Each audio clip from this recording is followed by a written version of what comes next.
चोरले हानेर यहाँ घाउ पनि बनाइदियो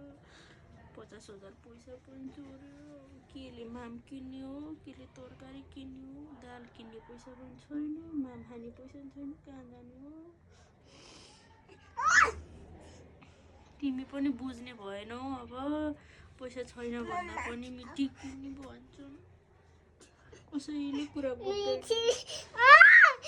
भाइले हेर्दा भाइले कस्तो बुझेछ पैसा चोर्दियो भने चोरलाई पिर्दिन्छु भन्छ भाइले हेर्दा तिमीलाई सुन मिठी चाहिन्छ कि ड्याडी मम्मा चाहिन्छ ल भन मिठी चाहिन्छ ड्याडी मम्मा चाहिँदैन सुन न भाइ हेर त भाइले बुझेको कुरा हेर त भाइले कुरा बुझेर हेर त चोरले पैसा चोर्दियो भनेर पैसा चोर्दियो के पैसा चोरेर चोरले सबै पैसा चोर्दियो के छोरो 1 रुपैयाँ छैन छैन सबै चोर्दियो